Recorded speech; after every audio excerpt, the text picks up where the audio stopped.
Hello student, आशा करते हैं आप सभी की जर्नी काफ़ी अच्छी चल रही है और अब वो टाइम आ चुका है जब बहुत सारे बच्चे अपने कॉलेजेस की तरफ पहुंच चुके हैं क्योंकि ओरिएंटेशन स्टार्ट हो चुका है बहुत सारे कॉलेजेस का। और जब हम शुरुआत करते हैं अपने सफ़र की तो हमारे पास एक स्टोरी होती है बताने के लिए कि कैसे हम उस कॉलेज तक पहुँचे, क्या क्या परेशानियाँ हमने देखी या क्या क्या रास्ते हमें तय करने पड़े अपनी मंजिल पाने के लिए। और इसी श्रृंखला में हम लेके आए हैं आज की वीडियो। और आज की वीडियो में हमारी स्टूडेंट आपको बताने वाली हैं बहुत सारी बातें, कैसे 2025 में उन्होंने अपने सफ़र को तय किया और अपनी मंजिल को पाया, अपना कॉलेज फाइनल किया, क्या क्या चुनौतियां देखी उन्होंने। इन सभी पे चर्चा होने वाली है आज की वीडियो में। और कौन है हमारे गेस्ट ये हम बताते हैं आपको आने वाली वीडियो में।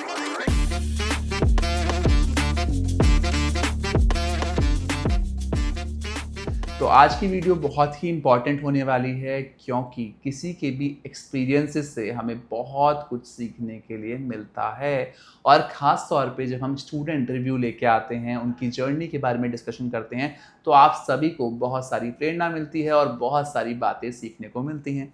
और इसी जर्नी में आज अपनी बातें शेयर करने के लिए हमारे साथ जुड़ी हैं राशिका, जो कि सीकर राजस्थान से हैं। इन्होंने अपना बीकॉम कंप्लीट किया राजस्थान से और बीकॉम करने के बाद इन्होंने सपना देखा अपना मैनेजमेंट प्रोग्राम करने का, और जिसके लिए इन्होंने दिल्ली, मुंबई, पुणे, बैंगलोर सभी कॉलेजेस को देखा। यानी कि बहुत सारा एक्सपीरियंस आज की वीडियो में आपको मिलने वाला है। तो बिल्कुल तहे दिल के साथ स्वागत करते हैं राशिका का। राशिका जैन आज हमारे साथ हैं। Thank you so much Rashika आने के लिए। और अब आप उसी पॉडकास्ट पे आ चुके हैं जिन पॉडकास्ट को आपने देख के अपनी जर्नी की शुरुआत की थी। Thank you so much sir, आपकी वजह से मेरी बहुत हेल्प हुई है, तो नहीं, सही बोला, बिल्कुल अच्छा बोला। Thank you so much sir मुझे इनवाइट करने के लिए। और जैसे मुझे हेल्प मिली, मैं चाहती हूँ कि औरों को भी हेल्प मिले, क्योंकि बहुत सारे कन्फ्यूजन्स रहते हैं सबको, तो वो सबके डाउट्स क्लियर होने चाहिए। तो जैसे राशिका को बहुत कन्फ्यूजन थे, इसीलिए राशिका चाहती है कि आप सबके कन्फ्यूजन दूर हों और आप अपनी मंजिल को पाने में आगे बढ़ पाएं और इस सफ़र को अच्छे से तय कर पाएं। तो शुरू करते हैं आज की पॉडकास्ट को और देते हैं आप सभी को बहुत सारी जानकारी।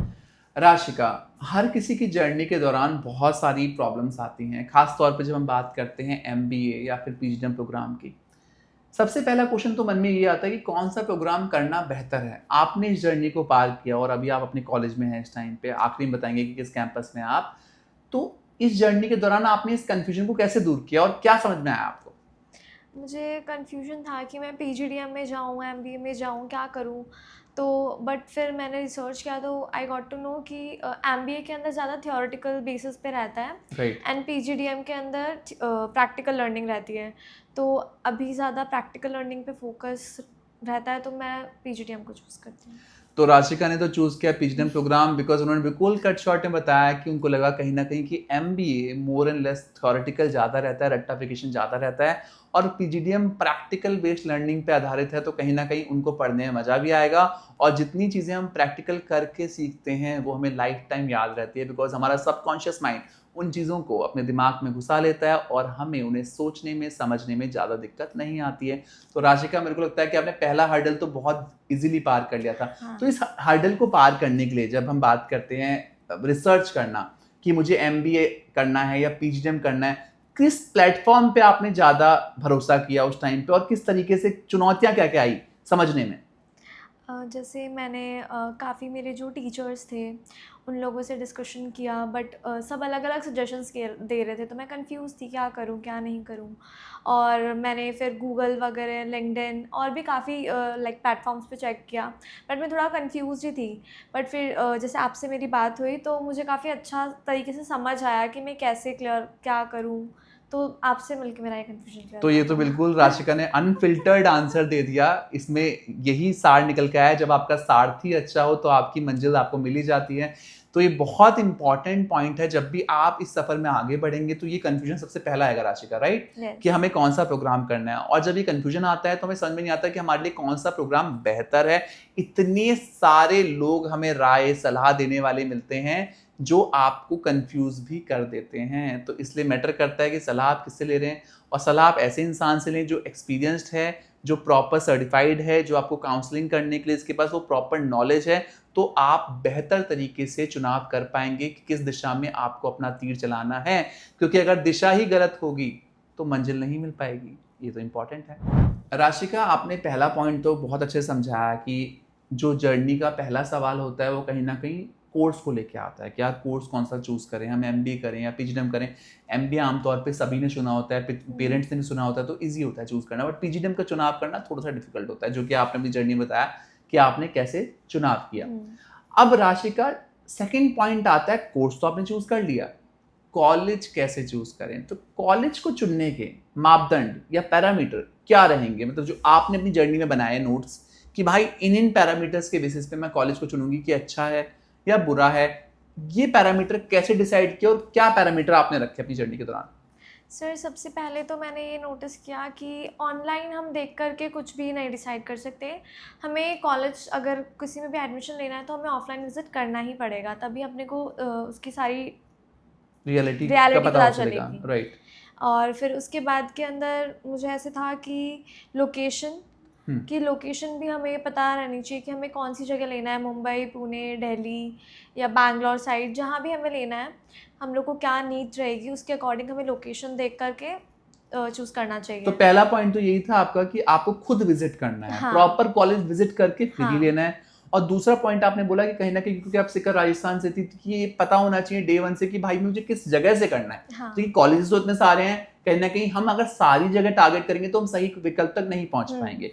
तीसरा पैरामीटर क्या बताएंगे? थर्ड ये कि हमें फैकल्टी से ज़रूर मिलना चाहिए ताकि हमें उनसे बात करने से समझ आए कि हमें क्या करना है वगैरह। और फोर्थ इज स्टूडेंट रिव्यू भी लेना चाहिए। मतलब आई एम नॉट सेइंग कि आप 10-15 लोगों से स्टूडेंट रिव्यू लो, बट 1-2 लोगों से ज़रूर पूछना चाहिए। हाँ, और 10-15 की स्टोरी आपने जो बताई थी कि जब हम हाँ। ज़्यादा लोगों से पूछते हैं तो कईयों का बहुत अच्छा Confuse। रिव्यू है और कईयों का बहुत बुरा रिव्यू है, तो कहीं ना कहीं हम ही कंफ्यूज हो जाते हैं। कंफ्यूज हो जाएंगे। Right right right. इस वजह से मैं बोलूँगी कि 1-2 स्टूडेंट से ज़रूर पूछना चाहिए ताकि हमें उसके बारे में पता चले। राइट। एंड फिफ्थ इज़ कि हमें अप्रूवल्स भी चेक करने चाहिए कि वो जो भी हम कॉलेज चूज़ कर रहे हैं उसके पास कौन से अप्रूवल्स हैं। ओके, तो कहीं ना कहीं हमें प्रॉपर एक वेरिफिकेशन भी कर लेना चाहिए हाँ। कॉलेज का कि क्या क्या अप्रूवल्स और एक्रेडिटेशन के साथ कैंपस चल रहा है। तो राशिका ने बहुत वैलिड पॉइंट्स अपने पैरामीटर्स में रखे जो कि आप भी रख सकते हैं। कोई भी कैंपस आपको जो तय करना है उसे विजिट जरूर करना है। बिना विजिट किए अगर आप एडमिशन लेते हैं तो कहीं ना कहीं आप दिक्कत में फंस सकते हैं, और इसके पीछे भी राशिका की एक स्टोरी है जो साझा करेंगे हमसे अगले क्वेश्चन के अंदर। दूसरा पॉइंट है कि जब भी आप कॉलेज चूज कर लेते हैं तो उसका करिकुलम भी जरूर पढ़ें, राइट। करिकुलम हमें पता होना चाहिए कि किस करिकुलम को पढ़ते हुए हम इस जर्नी में आगे बढ़ेंगे। तीसरा, हम फैकल्टी जरूर देखें। चौथा, इन्होंने बोला स्टूडेंट से रिव्यूज ले सकते हैं, बट ज़्यादा से नहीं, कुछ ही चुनिंदा लोगों से पूछिए, बिकॉज जितने ज़्यादा लोगों से आप बात करेंगे उतना ज़्यादा आप कंफ्यूज हो जाएंगे, क्योंकि हर क्लास में 3 तरह का बच्चा होता है, जो कि मैं भी कहता हूँ, घोड़ा, गधा और खच्चर। अब डिपेंड करता है आपकी किस्मत पे कि आप किससे बात कर रहे हैं। आप किसी अच्छे बच्चे से बात करेंगे तो रिव्यू हमेशा अच्छा मिलेगा, और किसी बेकार बच्चे से बात करेंगे तो रिव्यू बेकार मिलेगा, क्योंकि आप at the end of the day tier 3 या टियर 4 कैंपस देख रहे हैं जहाँ पे मिक्स क्राउड आता है, इसलिए प्लेसमेंट भी हाईएस्ट, मीडियोकर और लोएस्ट होता है। पांचवा बड़ा वैलिड पॉइंट बोला इन्होंने कि कई कॉलेज के पास अप्रूवल्स और एक्रेडिटेशन की काफ़ी कमी होती है, जिसके चलते बच्चों को बाद में दिक्कत आती है। तो उस चीज़ पे अगर आप पहले ही रिसर्च कर लेते हैं तो आपको दिक्कत नहीं आएगी। तो राशिका के ये 5 पॉइंट आपको आपकी जर्नी तय करने में काफ़ी मदद कर सकते हैं, शिक्षा नोट भी कहता है, ताकि आप इस जर्नी को पार कर पाएं। ये 5 पैरामीटर अगर आप नोट कर लें तो आपको काफ़ी आसानी मिलने वाली है। राशिका, आप अपनी जर्नी से बहुत कुछ इन बच्चों को सीख दे रही हैं, और सीख में ना सबसे इम्पॉर्टेंट पार्ट होता है कुछ गलत से सीखना। और हर बच्चे की जर्नी में कुछ ना कुछ स्कैम्स, कुछ गलत चीज़ें ऐसी हुई होती हैं जिससे उन्हें बहुत बड़ा सबक मिला होता है। हाँ। तो राशिका, आपकी जर्नी में कोई ऐसा किस्सा जो आप शेयर करना चाहते हो स्टूडेंट के साथ जिनसे उन्हें बचना चाहिए? हाँ बिल्कुल। मैं और मेरा एक फ्रेंड है, हम दोनों मिलकर के कॉलेजेस ढूंढ रहे थे। ओके। तो हमने उसने मतलब एक कॉलेज के अंदर वो दिया था, इंटरव्यू दिया था, और उसके बाद में वो लोग बहुत फोर्स कर रहे थे फीस पुट ऑन करने के लिए, क्योंकि उसका इंटरव्यू क्लियर हो गया था कि हम लोग के पास सीट्स नहीं रहती है। और ये कौन से महीने की बात थी राशिका? ये थी नियर बाय अप्रैल। ओके, अप्रैल। अप्रैल, हाँ। तो और उसके बाद में वो बहुत फोर्स कर रहे थे कि हमारे पास सीट्स नहीं अवेलेबल रहती हैं, आप अभी फ़ीस डाल दीजिए वरना आपको नहीं मिलेगा, आप एटलीस्ट रजिस्ट्रेशन करा लीजिए, रजिस्ट्रेशन अमाउंट डाल दीजिए। बट मुझे ऐसा था कि तू मत डाल, हम जाके देखेंगे पहले, उसके बाद में ही अपन फ़ीस वगैरह का सब देखेंगे। बट वो लोग बहुत फ़ोर्स कर रहे थे बार-बार कॉल्स एंड कि नहीं मिल पाएगी, बट अभी तक भी मैं यहाँ बैठी हूँ, मुझे पता है उस कॉलेज के अंदर सीट है, क्योंकि हमने उसको डीप डाउन सर्च किया, तभी मैं आपसे भी मिली थी उसी राइट। के बीच में। तभी मुझे पता चला उस कॉलेज की रियलिटी। मुझे रियलिटी चेक मिला बहुत अच्छा उस टाइम पे। और मतलब जो स्कैम वो लोग कर रहे थे कि ऐसा कुछ नहीं था कि सीट्स अवेलेबल नहीं है, प्लस उसके अंदर और अभी हम प्लेसमेंट। अगस्त के महीने में यस, अप्रोक्सीमेटली हम बैठे हैं, तो अभी अगस्त भी में। सीट्स अवेलेबल हैं, तो समझ सकते हाँ, हैं अप्रैल में भी क्लोज हो रही थी और आज भी चल रही हैं। हाँ। राइट। और ऐसे मन में डर था कि सीट्स ही नहीं बचेगी तो फिर हम लोग का एडमिशन्स में दिक्कत आएगी। तो ये प्रॉब्लम भी बहुत बच्चों के साथ होती है। जो राशिका ने अपना एक्सपीरियंस शेयर किया कि कॉलेज अप्रैल के मंथ में चल रहा था और tier 3 in fact tier 4 level college tier देख रहे थे 4। आप उस टाइम पे। तो वो कैंपस बोल रहा है कि हमारी सीटें खत्म हो रही हैं, आप तुरंत पैसा पे करें, आपको विजिट करने का भी टाइम वो नहीं दे रहे थे उस टाइम पे। तो ऐसा मैं भी अक्सर अपनी वीडियोस में कहता हूँ कि किसी भी कैंपस को आप चूज कर रहे हैं, चाहे वो टियर 3 है, टियर 4 है, इवन टियर 2 लेवल पे भी है, तो कोशिश ये करनी चाहिए कि हमें कैंपस विजिट करके जाके एक बार रियलिटी चेक लेना चाहिए कैंपस के बारे में और तब आगे बढ़ना चाहिए। अच्छा, इसमें मैं एक और बात ऐड ऑन करना चाहूँगा। मेरा एक बहुत नामी कैंपस के साथ थोड़ा अनबन हो गई थी, क्योंकि उनका जो कैंपस था वो एक बहुत रिमोट लोकेशन में था और वो भी टियर 3 का प्रीमियम कैंपस है और बहुत रिमोट लोकेशन पे है वो। और उन्होंने मुझे बहुत खरी खोटी सुनाई कि आपने हमारी लोकेशन को लेके बहुत कुछ बोल दिया और फीस भी कॉलेज की 15-17 लाख रुपए थी। राशि का तुम्हें हैरानी होगी, जब मैंने उसके ऊपर वीडियो बनाई और मैंने वीडियो बना के बोला तो उन्होंने मुझे साइबर बुली की तरह से करना शुरू कर दिया था कि सारे कमेंट्स आने शुरू हो गए और कुछ दिन बाद उसी लोकेशन पे इंडिया में दंगे हो गए। और जब वो दंगे हुए तो मेरी वीडियो काफी हिट हुई कि मेरे को अपने बच्चों को यहाँ नहीं भेजना, क्योंकि बिल्कुल आइसोलेटेड लोकेशन पे वो कैंपस था। और जिसके अगेंस्ट में मैं हमेशा रहता हूँ कि आप अगर मैनेजमेंट पढ़ने जा रहे हैं और आप एक ऐसी लोकेशन पे जा रहे हैं जहाँ पे कंपनीज ही नहीं है, जहाँ पे आपको एक्सपोजर ही नहीं मिल रहा है, तो आपको सीखने के अवसर बहुत कम मिलेंगे, बिकॉज आप बहुत कम टाइम कॉलेज कैंपस में बिताते हैं, आपका मैक्सिमम टाइम बाहर भी होता है। इसलिए बाहर का एनवायरनमेंट भी अच्छा होना जरूरी है। तो बहुत ये भी कई इम्पोर्टेंट। बार होता है जब बच्चों को क्लैरिटी नहीं होती, हम बस ब्रांड का नाम देखते हुए ऐसी लोकेशन को चूज कर लेते हैं जहाँ पे शायद से पहाड़ तो अच्छे मिल जाएं बट कंपनी उतनी बेहतर ना मिल पाए। राशिका, आपके पहले किस्से से तो मैं काफ़ी सहमत हूँ कि बहुत बच्चों के साथ ये प्रॉब्लम होती है। दूसरा कोई किस्सा आप क्या शेयर करना चाहेंगे? मैं ये बोलना चाहती हूँ कि एक प्रॉब्लम जो मैंने बहुत ज़्यादा फेस की और मोस्टली सभी स्टूडेंट्स वो फेस करते हैं, वो ये है कि बहुत सारे कॉल्स आते हैं, बहुत मैसेजेस आते हैं, तो हम लोग परेशान हो जाते हैं कि किस पे ट्रस्ट करें, किस पे नहीं करें। और बहुत लोग ऐसे होते हैं जिनको नॉलेज भी नहीं होता है प्रॉपर कि आपको क्या है कॉलेजेस के रिगार्डिंग, बट वो बस क्या करते हैं कि हमें फॉर्म भेज देंगे, कूपन कोड्स दे देंगे कि आप फॉर्म भर दो। हम उनसे कॉलेजेस पूछेंगे, बट वो हमें फॉर्म्स दे देंगे कि आप तो फॉर्म भर दो डायरेक्टली। बट ये बहुत इंपॉर्टेंट है कि आप एकदम करेक्ट इंसान से बात कर रहे हो। ऑल थैंक्स टू यू कि मैं अभी मैं लाइक राइट वे में हूँ, मुझे लगता है ऐसा। और कॉलेज के रिगार्डिंग मैं सेटिस्फाइड हूँ अभी। देखिए, राशिका ने एक किस्सा शेयर किया और ये थोड़ा प्रमोशनल हो गया, बट ये है नहीं प्रमोशनल। मैं कहूँगा ये आपसे कि जब भी हम इस जर्नी में आगे बढ़ें, मैं ये नहीं कहता आप मुझसे बात करें, जिससे भी आप बात कर रहे हैं, मेरा ये मानना है आपको मिल के बात करनी ज़रूरी है। आपको 1-2 बार अपने काउंसलर्स से मिलना चाहिए, बात करनी चाहिए, समझना चाहिए और ये भी देखना चाहिए कि उनके पास किस तरीके की नॉलेज है। It's not only about the college, आपको उनसे कंटेंट पे भी नॉलेज लेनी चाहिए कि किस तरीके से आपको पीजीडीएम बेहतर रहेगा या किस तरीके से कौन सी स्पेशलाइजेशन आपके लिए करनी बेहतर होगी, क्योंकि एक काउंसलर का रोल बहुत इंपॉर्टेंट होता है। काउंसलर आपके लिए एक मार्गदर्शक की तरह काम करता है, कृष्ण की तरह काम करता है।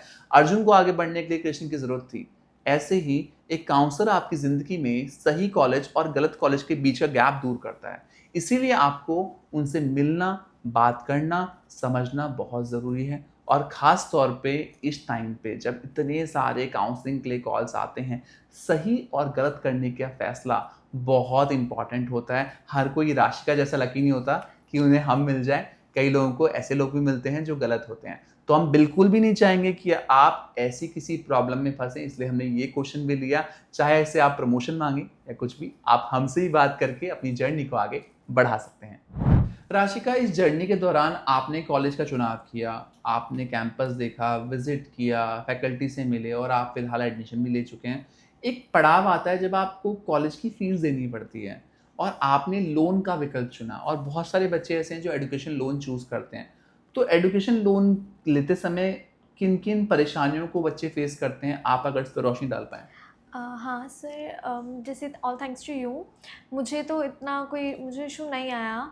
बट जैसे मेरे कई फ्रेंड्स लोग हैं, उन लोग को काफ़ी इशू आया लोन को लेकर के, क्योंकि प्रॉपर गाइडेंस नहीं थी। उन्होंने कुछ ऐसे लोगों के थ्रू एडमिशन लिया जिनको प्रॉपर नॉलेज भी नहीं था। उन्होंने हमें फ़ीस का बजट देखना बहुत ज़रूरी होता है, राइट। कि काफ़ी लोग होते हैं बस लोन के अकॉर्डिंग ले लिया हाँ, हमने। शुरू में तो बच्चे कई सारे ऐसे होते हैं कि बिना हाँ, सोचे समझे कि कुछ भी फीस का कॉलेज ले लिया, और बाद में चलता है कि इतने सारे डॉक्यूमेंट्स लगते हैं जिसके हाँ, चलते कई बार रिजेक्शन भी आ जाता है। राइट। हाँ, तो जैसे मिला है रिजेक्शन मेरे कई फ्रेंड्स को, तो इस वजह से उन्हें दिक्कत हुई लोन की, और अब कॉलेजेस के रिगार्डिंग भी उनको फिर दिक्कत होती है बाद में। ओके। तो राशिका ने एक बहुत ही बड़ा मुद्दा यहाँ पे डिस्कस किया कि कई सारे बच्चे हैं, इनफैक्ट आप में से भी कई लोग होंगे जो फीस का बाद में सोचते हैं, पहले कॉलेज का सोचते हैं, जबकि फीस आपको पहले सोचनी है, बिकॉज कॉलेजेस की फीस बहुत ऊपर नीचे है। किसी की फीस 5 लाख है तो किसी की फीस 15 लाख भी है। तो बजटिंग करना, एक मैनेजमेंट करना, यहाँ से ही मैनेजमेंट की शुरुआत होती है। जब आप एक बजट बनाते हैं, क्या इस बजट के अंडर मैं अपना प्रोग्राम करूंगा, हम इतना सेल्फ फाइनेंस करेंगे, इतना हम बैंक से लेंगे, और बैंक से हम किन दस्तावेजों के बेस पे लेंगे, वो भी बहुत इंपॉर्टेंट है। क्योंकि 7.5 लाख तक का लोन तो विदाउट कोलेटरल मिल जाता है, बट उससे ऊपर जाने के लिए आपको इतने सारे डॉक्यूमेंट्स की जरूरत पड़ती है, जिसके चलते आपको काफ़ी दिक्कतों का सामना करना पड़ता है। कई बार बच्चों को पता भी नहीं होता, राशि का आपने तो देखा है अपने केस में, कि इतने डॉक्यूमेंट लगेंगे, और जब वो डॉक्यूमेंट नहीं होते तो बैंक बहुत सारे नाटक करते हैं, और कई बार बच्चे को NBFC से, यानी कि नॉन बैंकिंग फाइनेंशियल सर्विसेज से भी लोन लेना पड़ जाता है, जहाँ पे ब्याज की दर, इंटरेस्ट की दर बहुत ऊपर होती है। 14% का ब्याज भी लोग देते हैं, इंटरेस्ट भी देते हैं, और जिसके चलते उन्हें बहुत ज़्यादा फीस, ऑलमोस्ट डबल के बराबर फीस देनी पड़ जाती है अपने मैनेजमेंट प्रोग्राम के लिए। तो राशिका ने एक बहुत इंपॉर्टेंट मुद्दा उठाया कि जब भी आप ये प्रोग्राम में फीस का सोचें तो अपना बजट जरूर बनाएं, और बजट के अकॉर्डिंग अपना प्लान डे 1 से क्लियर कर लें, किस तरीके से आप डॉक्यूमेंट देते हुए, अपना लोन लेते हुए अपनी जर्नी को आगे बढ़ाएंगे। क्योंकि अगर आपने कॉलेज का बजट ही गलत चूज कर लिया तो कहीं ना कहीं आपको काफ़ी दिक्कतों का सामना करना पड़ सकता है। राशिका, इस जर्नी में एक सबसे महत्वपूर्ण पड़ाव आपके लिए आया था एक हॉस्टल का सिलेक्शन करना, बिकॉज आपके कैंपस के अंदर हॉस्टल नहीं था, तो आप बाहर भी हॉस्टल या पीजी या फ्लैट का विकल्प देख रहे थे। तो उस जर्नी को थोड़ा डिस्क्राइब कीजिए। सर, मैं बोलना चाहूँगी कि हॉस्टल ढूँढना तो कॉलेज ढूँढने के बराबर ही टफ़ है। राइट। बहुत टफ़ था मेरे लिए हॉस्टल को ढूँढना, कि कौन-सा हॉस्टल मेरे लिए सही रहेगा। रैंडमली हमें फूड भी चेक करना पड़ेगा, क्वालिटी फूड की, कि फूड की क्वालिटी कैसी है। वेंटिलेशन देखना पड़ेगा कि हॉस्टल के अंदर वेंटिलेशन है ना अच्छा, आप जहाँ रह रहे हो वहाँ पे आपको सफोकेशन नहीं होना चाहिए। क्लीनलीनेस देखनी पड़ेगी, और भी जैसे जिम अगर आप जाते हो तो जिम के रिगार्डिंग भी आपको देखना पड़ेगा, और एरिया देखना पड़ेगा, स्पेशली हॉस्टल के आसपास का एरिया कैसा है। अगर वो अच्छा नहीं होगा तो फिर आपको दिक्कत आएगी आगे। और मैंने काफ़ी कॉलेजेस ढूँढे, हॉस्टल्स ढूँढे, मतलब हम्म। हॉस्टल्स और पीजीज़ ढूँढे, जिसमें मेरे को लगे कि हाँ, ये मेरे लिए सही है। ऐज़ मैं जैन हूँ, तो मुझे बहुत ज़्यादा इश्यूज़ आ रहे थे, क्योंकि सभी हॉस्टल्स के अंदर क्या हो रहा था कि नॉन-वेज भी मिल रहा था। राइट। तो नॉन-वेज को लेकर के I am totally against it. तो मुझे नॉन-वेज से नहीं चाहिए था, मुझे प्योर वेजिटेरियन हॉस्टल ही चाहिए था, तो वो ढूँढना और भी ज़्यादा टफ़ हो रहा था। फाइनली मुझे मिला जिसमें मेरी सारी नीड्स पूरी हुई है, तो मैंने लिया है वो अभी।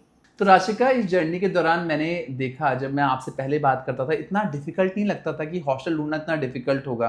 तो बच्चों को क्या सलाह देना चाहेंगे जो अपनी जर्नी शुरू करेंगे? खास तौर पर राशिका ने कैंपस ग्रेटर नोएडा में लिया है। कौन सा कैंपस लिया है ये हम बात करेंगे आपसे जब आप हमें मैसेज करेंगे, बट इन्होंने campus greater Noida Delhi NCR में लिया।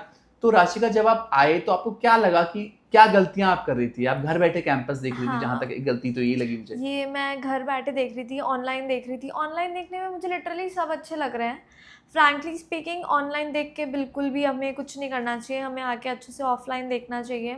और एक नहीं, हमें थोड़े अच्छे से ऑप्शंस देखने चाहिए, क्योंकि ऑनलाइन में हमें सब अच्छा लगेगा। मुझे सब पसंद आ रहा था ऑनलाइन में, बट हम जब बात करते हैं उनकी क्लीनलीनेस, और हमें रिव्यू ज़रूर चेक करने चाहिए, ये बहुत इंपॉर्टेंट है। मैंने रिव्यूज़ चेक करे, तब फिर उनकी रियलिटी पता चलती है। और एसीज़ के रिगार्डिंग बात करनी चाहिए, क्योंकि काफ़ी कई लोग में लोग होता बिजली का है, बिल अलग से ले हाँ, लेते हैं। अलग से देते हैं। बिल्स अलग होते हैं, या फिर किसी के टाइमिंग्स है तो टाइमिंग्स भी चेक करने चाहिए कि क्या टाइमिंग्स पे एसी रहता है आपका। और इलेक्ट्रिसिटी का देखना चाहिए कि इलेक्ट्रिसिटी है, पिकअप एंड ड्रॉप, लंच, हर चीज़ पे ध्यान देना चाहिए। तो राशिका, कहीं ना कहीं आपको नहीं लगा कि यार कई बार ऐसा होता है कि बच्चे यार हम तो एक दिन जाएंगे उस दिन फाइनल कर लेंगे, तो क्या एक दिन सफिशिएंट रहता है? नहीं, बिल्कुल भी सफिशिएंट नहीं रहता है। मैं खुद 3 बार आई हूँ, तब जाके मैंने फाइनलाइज़ किया राइट, है। बहुत इंपॉर्टेंट पॉइंट था जो राशिका ने उठाया। उन्होंने 3 दिन लगाए सिर्फ एक हॉस्टल चूज करने हाँ, में। बिकॉज़ 1 साल हमें जब यहीं रहना है, एटलीस्ट 1 साल तो रहना ही पड़ेगा हमें, तो हम ऐसे कॉम्प्रोमाइज़ नहीं कर सकते, हमें प्रॉपर हर चीज़ चाहिए। तो इसके रिगार्डिंग हमें अच्छे से पूरी इन्फॉर्मेशन निकाल कर के ही हमें हॉस्टल चूज़ करना चाहिए। तो आज की वीडियो में हमारे साथ थी राशिका जैन, सिकर राजस्थान से, जिन्होंने अपना पीजीडीएम प्रोग्राम चूज़ किया दिल्ली एनसीआर में। इनकी जर्नी से आज आपको बहुत सारे पॉइंट क्लियर रहे हों, क्योंकि इन्होंने अपना बिल्कुल निष्पक्ष आज की डेट में जो भी इनके साथ रहा एक्सपीरियंस वो शेयर किया हम सबसे। आशा करते हैं आपकी जर्नी काफ़ी शानदार रहेगी और जहाँ भी आप एडमिशन लेंगे वहाँ पे बेहतरीन प्लेसमेंट लेते हुए अपना और अपने परिवार का नाम आप रोशन करेंगे।